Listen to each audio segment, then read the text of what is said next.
He waited for his mail-order bride, but an armed outlaw woman took her spot. He waited for his mail-order bride, but an armed outlaw woman took her spot. The stagecoach rolled into Dusty Creek 3 hours late, and Jake Morrison stood on the platform with wilted flowers in his hand. He had been waiting since dawn, his best shirt already soaked through with nervous sweat.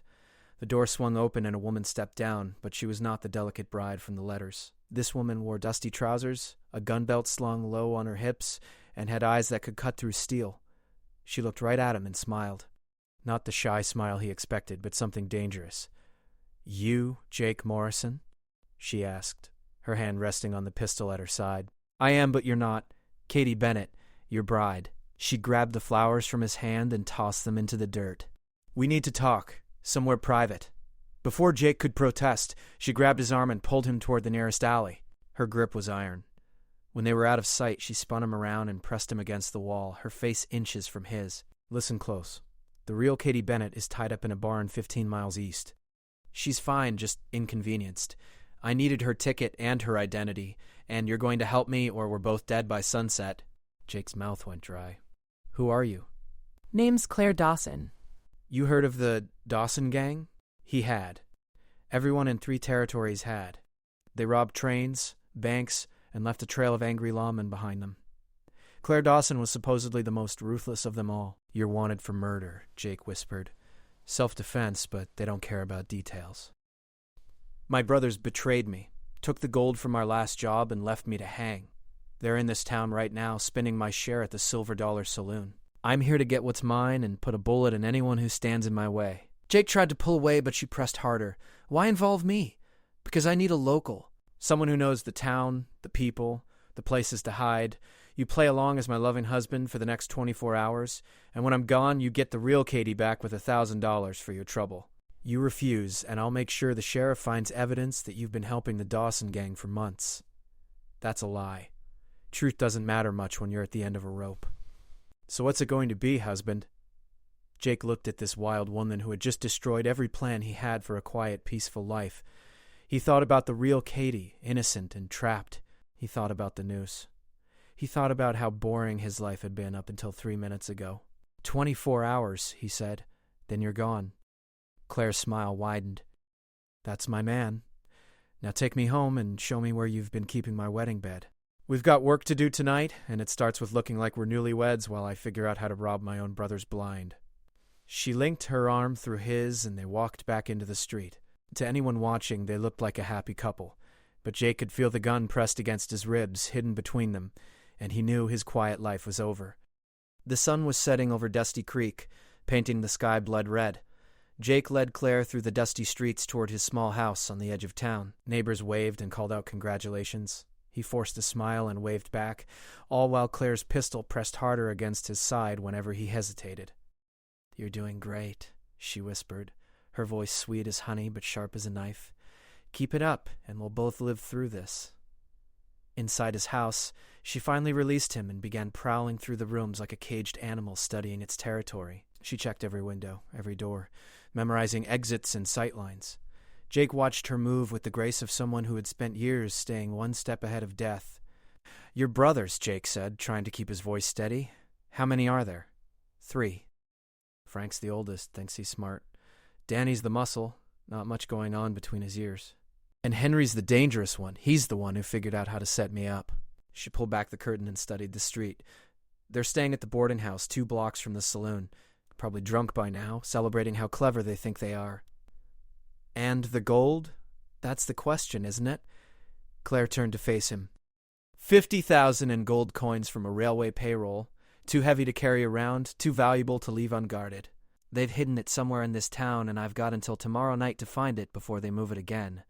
Jake sat down heavily in his chair. "You're planning to rob them. I'm planning to take back what I earned. Big difference." She walked to his kitchen and started opening cabinets, pulling out supplies. "When's the last time you ate?" "I'm not hungry." "Well, I am, and we need to think." Can't think on an empty stomach. She found bread and cheese, started making sandwiches with the casual efficiency of someone used to living rough. "Tell me about this town." "Who matters, who doesn't?" Jake rubbed his face.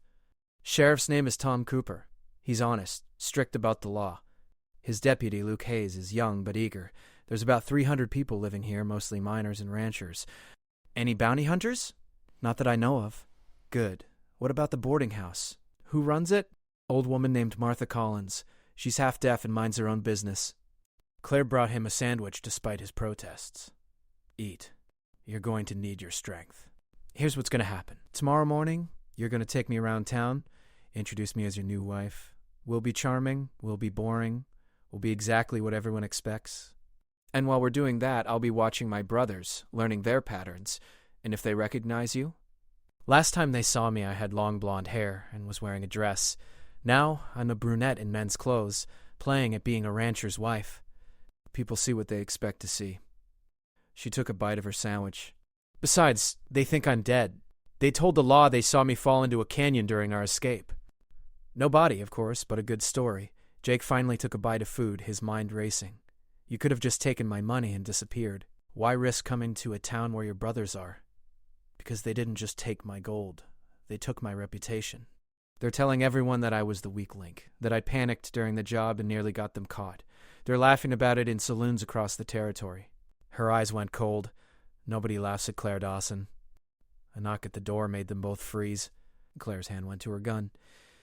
Mr. Morrison? A woman's voice called. It's Betty Adams from next door. I brought you a welcome pie for your new bride.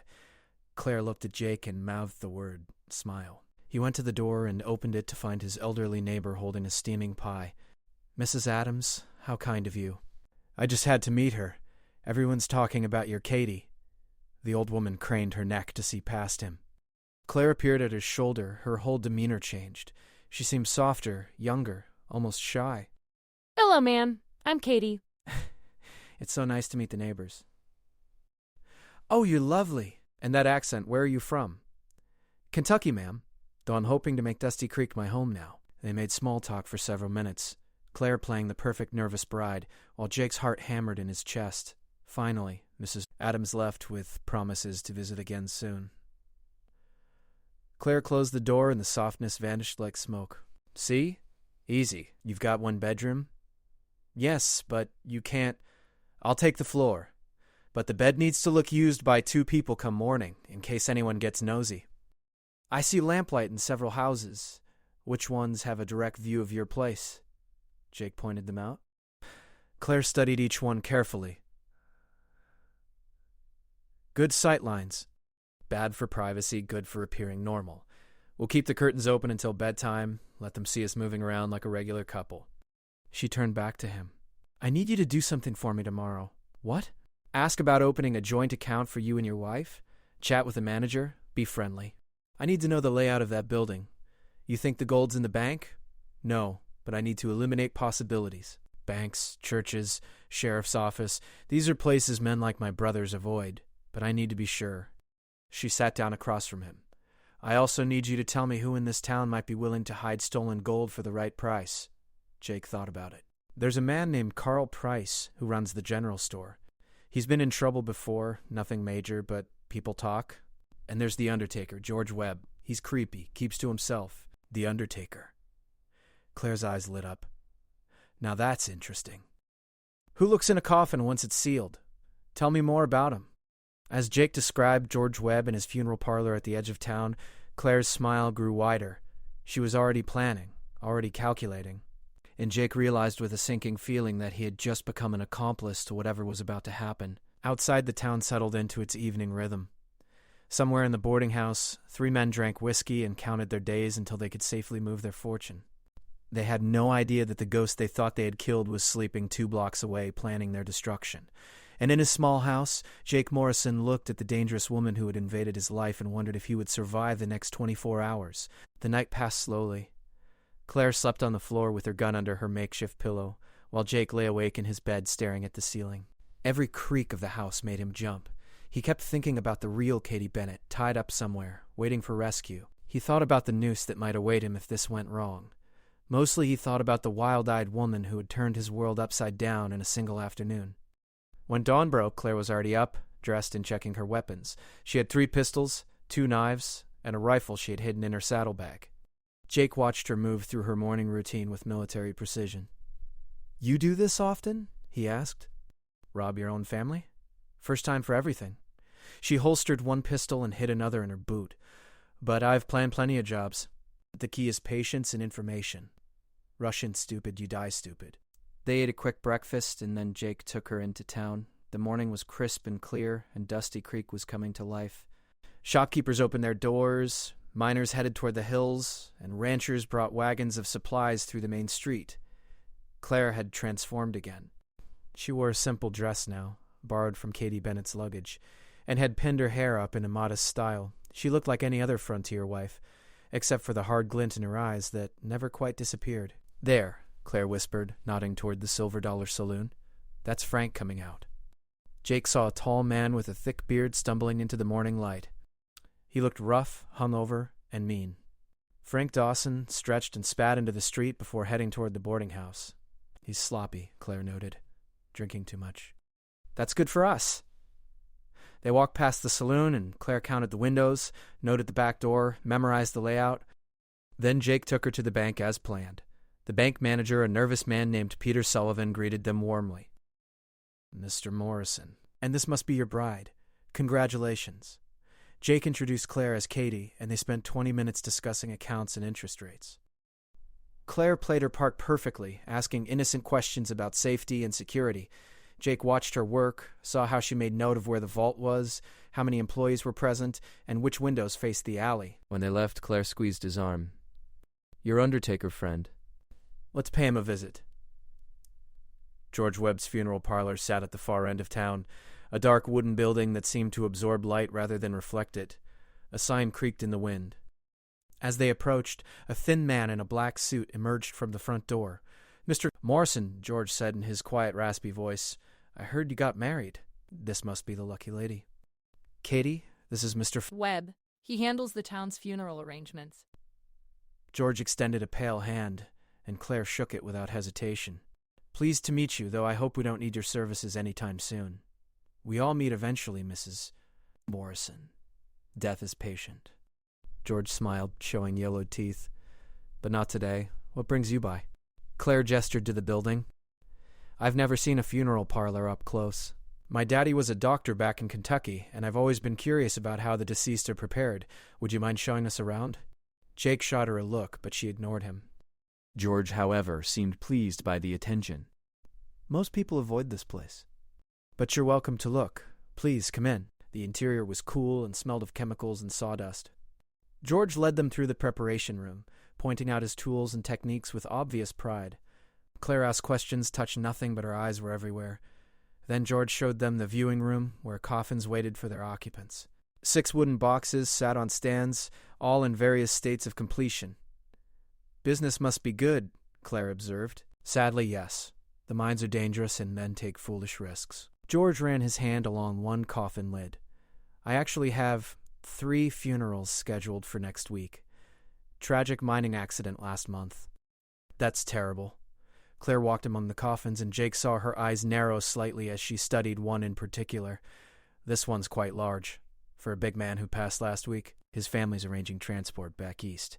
They'll collect him in a few days." Claire nodded sympathetically, but Jake could see the calculations running behind her eyes. After a few more minutes of polite conversation, they thanked George and left. Once they were out of earshot, Jake grabbed her arm. "The gold's in one of those coffins." "Maybe. The big one that's being transported east, I'd bet my life on it. Smart play, actually. Who's going to check a sealed coffin? They can ship it anywhere, claim it when it's safe. What do we do? Tonight, we find out for sure. And if I'm right, we liberate 50,000 in gold for my dear brothers." She smiled that dangerous smile again. "But first, we need to make an appearance at the town social this afternoon. Apparently, the ladies are hosting a welcome party for the new bride." Jake groaned. "I forgot about that." "Well, don't. We need to be the most boring, normal couple in this town. The kind of people nobody would ever suspect of breaking into a funeral parlor and cracking open a coffin." She patted his cheek. "Come on, husband. Time to play house." The afternoon social was held at the church, and it was worse than Jake had feared. 15 women crowded around Claire, asking questions about her journey, her family, her plans for children. Claire handled it all with grace, inventing a completely believable backstory about her poor but honest family in Kentucky, her late mother, her desire for a fresh start. Jake stood with the men, accepting congratulations and trying not to sweat through his shirt. Sheriff Tom Cooper approached, a stern man with gray hair and suspicious eyes. "Your bride seems nice," Tom said. "Where'd you say she was from?" "Kentucky, sir." "Long way to come for a marriage." "You two been riding long?" 6 months. Tom nodded slowly. "Funny thing, I got a telegram this morning about the Dawson gang. Seems they were spotted 2 counties over." "You know anything about that?" Jake's blood went cold. "No, sir. Why would I? Just making conversation. But if you see anything unusual, you let me know." "The Dawsons are dangerous people." Tom's eyes drifted to where Claire was laughing with the other women. "Real dangerous. Of course, Sheriff." Tom walked away, and Jake felt sweat trickle down his back. When he caught Claire's eye across the room, he saw that she had noticed the conversation. Her smile never faltered, but her hand drifted toward where her pistol would have been if she had been wearing it. The social dragged on for another 2 hours. Finally, as the sun began to set, Jake and Claire were able to excuse themselves. They walked home in silence, both aware that they were being watched. Inside the house, Claire immediately began preparing for the night's work. "The sheriff suspects something," Jake said. "Sheriffs always suspect something. It's their job." She pulled out dark clothing from her bag. "Question is, does he suspect us specifically, or is he just being careful?" "I don't know." "Then we proceed as planned. We wait until midnight, when the town's asleep. We go in quiet, check that coffin, and if the gold's there, we take it and disappear. You get your $1,000 and the location of the real Katie, I get my revenge and my fortune. And if we get caught," Claire looked at him with those hard eyes, "then we shoot our way out, and you'd better hope you're a fast learner." She handed him a pistol. Jake stared at it like it was a snake. "I'm not a killer." "You might not have a choice. My brothers won't hesitate if they see us. Neither will the sheriff if he figures out who I am." She checked her own weapons methodically. But hopefully it won't come to that. In and out, nice and quiet. The hours crawled by. They sat in darkness, not lighting any lamps, waiting for the town to sleep. Claire told him about her first robbery, how her brothers had taught her to shoot and ride. She told him about the men they had killed, some in self-defense, some not. She didn't apologize or justify, she just told the truth. And Jake, despite himself, started to understand her. She had been raised by wolves and taught to be wolves and taught to be wolves. Her brother's betrayal wasn't just about money. It was about family turning on family, about being left to die by the people who were supposed to protect you. At midnight, they moved. Claire had changed into dark clothes, her face shadowed. Jake wore black as well, feeling like a criminal, feeling like he was crossing a line he could never uncross. They slipped out the back door and made their way through the alleys toward the funeral parlor. The town was silent, except for the occasional bark of a dog. The moon was half full, providing just enough light to see by. The funeral parlor's back door was locked, but Claire produced a set of lockpicks and had it open in less than a minute. They slipped inside, and the smell of death and chemicals washed over them. Claire lit a small lamp, keeping the light low. They moved to the viewing room where the coffins waited like sleeping giants. The large one sat in the corner, sealed and ready for transport. "Help me," Claire whispered. Together they lifted the coffin lid. It was heavier than it should have been, which was the first good sign. Claire pried at the seal with a crowbar she had brought, and slowly the lid came free. Inside, wrapped in canvas and tucked around a weighted dummy, were bags of gold coins, $50,000 worth. Just as Claire had said. "I knew it," she breathed. "Those idiots." They thought they were so clever. They began transferring the gold into the sacks Claire had brought. It was back-breaking work, and the coins clinked softly with every movement. Jake kept glancing at the door, certain they would be discovered. They were halfway done when they heard voices outside. Claire froze. Jake's heart stopped. The voices grew louder. Men, at least 2 of them, coming closer. "Hide," Claire hissed. They ducked behind a row of coffins just as the front door opened. 2 men entered, and Jake recognized one of them from earlier, Danny Dawson, the muscle of the gang. With him was another man, shorter and meaner looking. "I'm telling you, something feels wrong," the shorter man, Henry, was saying. "Frank's getting nervous, wants to move the gold tonight instead of waiting. It's fine. Who's going to look in a coffin?" "That's what I said, but you know Frank. He gets ideas." Henry walked to the large coffin, and Jake's blood turned to ice. "Let's just check it, put his mind at ease." Danny sighed. "You're paranoid." But Henry was already approaching the coffin. In seconds he would see that it had been opened, that half the gold was missing. Claire moved like lightning. She rose from behind the coffins, both pistols drawn. "Hello, boys." The Dawson brothers spun around, hands diving for their weapons, but Claire fired first. 2 shots, perfectly placed. Danny took one in the shoulder and went down screaming. Henry managed to clear leather, but Claire's second shot hit him in the leg. "Don't," she said coldly. "Next one goes in your skull."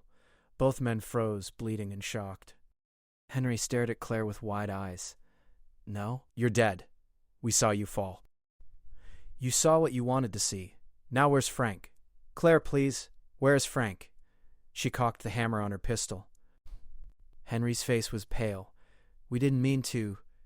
"Shut up." Jake finished loading the gold. "We need to move fast." But it was too late. Gunfire in a small town travels, and Jake heard shouts in the distance. Someone was coming. The sheriff, probably, and half the town with him. Claire cursed. "Change of plans. We take what we've got and run. Now."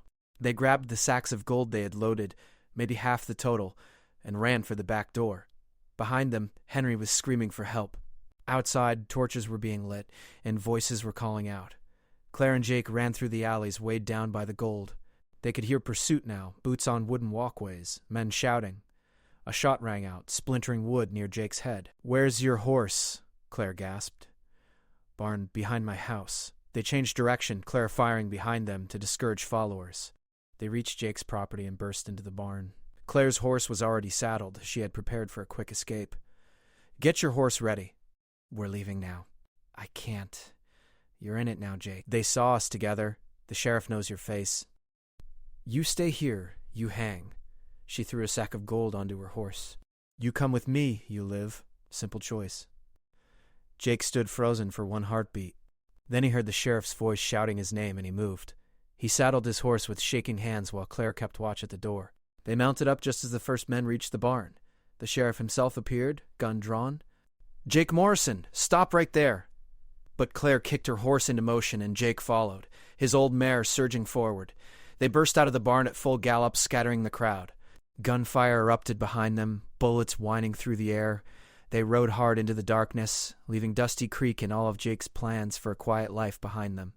The town lights faded, replaced by moonlight and the thunder of hooves. After an hour of hard riding, Claire finally slowed. They were miles from town, in the rocky Badlands where pursuit would be difficult. "Are you all right?" she asked. Jake just stared at her. He had become an outlaw. He had helped rob a coffin. He was running from the law with a wanted criminal and a fortune in gold. Everything he had known was gone. "The real Katie," he finally managed. "You promised." Claire pulled out a piece of paper and handed it to him. "Old Miller Farm, 15 miles east of Dusty Creek, like I said. Tell the sheriff she's there when this blows over. Tell him I forced you at gunpoint." "Not entirely a lie." "Will it blow over?" "Eventually. The Dawsons won't press charges. They can't without admitting the gold was stolen in the first place. The sheriff will look for us, but we'll be long gone." Oh. She studied him. "You could still go back. Leave me here, return to town, play the victim. Might work." Jake thought about it. He could go back, claim he was forced, maybe rebuild his life. It would be difficult, but possible. But he would always be the man who almost did something. The man who played it safe. The man who waited for a mail-order bride to bring some excitement to his boring life. "How much gold did we get?" he asked. Claire smiled. "About 20 to 5,000. Enough to start over somewhere new. Enough to be someone else." "And your brothers?"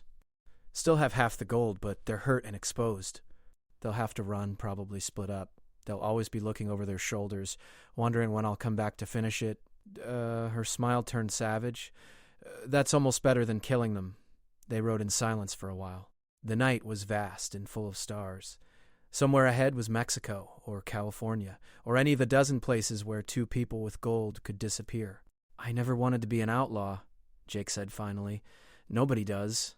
But sometimes life doesn't care what you want." Claire looked at him, and for the first time, her expression softened.